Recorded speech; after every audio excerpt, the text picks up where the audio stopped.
goes without saying, we hit rock bottom on Saturday against Georgetown, and I thought for the first time all season we acted defeated during the game. I thought up until that point, even when we lost, we had competed for 40 minutes.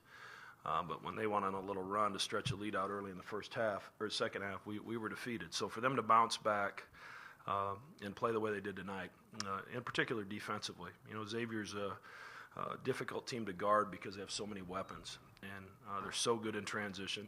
And obviously we set out to try to stop that. I thought our double teams with the rotations on Stainbrook early were effective, and at least got them out of rhythm and gave us an opportunity to hang around at halftime. And that's what I thought was so important, is we just take it 4-minute period by 4-minute period and try to get to halftime and be in the game and keep this crowd out of it the best we could. So extremely proud of our team.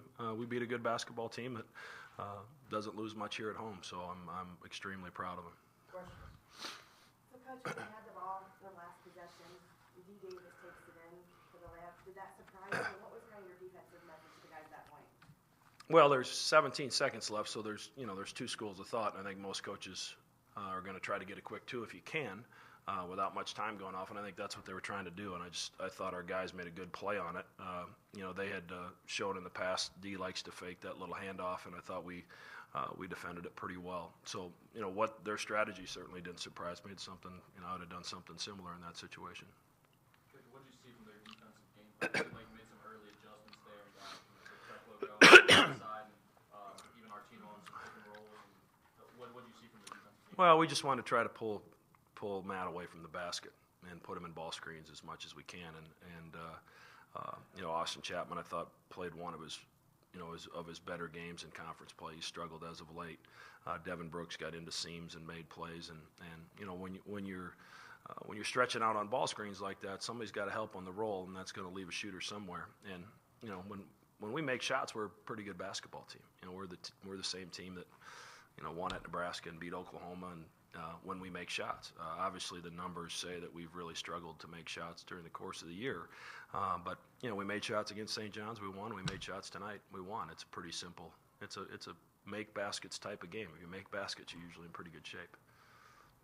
Aside from the obvious of making baskets, what do you think in overtime allowed you to outscore the 14-7 giveaway? Well, we got 2 offensive rebounds that resulted in 3-point shots. It's hard to defend an offensive rebound kick-out. And our guys made great efforts going to get the basketball and then made that quick kick out. And Milliken, after not playing extremely well, knocked down 2 big shots that I thought were certainly the difference in the game at that point.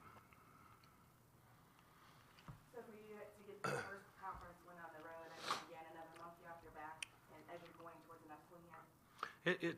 It's really hard to be in our situation.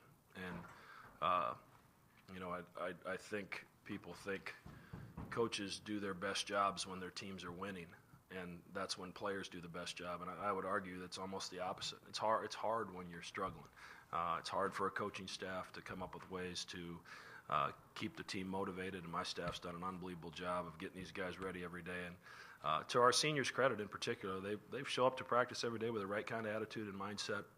You would never guess we're in the situation that we're in. So it's easy to be a player on our team last year when things are rolling. It's hard to be a player on a team like this when things aren't going well and you're not living up to expectations that you have for yourself and that your fan base has for your team. So for them to have the stick-to-itiveness to stay with this and come on the road and get a win against a team that's obviously historically very good at home is a real feather in their cap, and I couldn't be happier for them.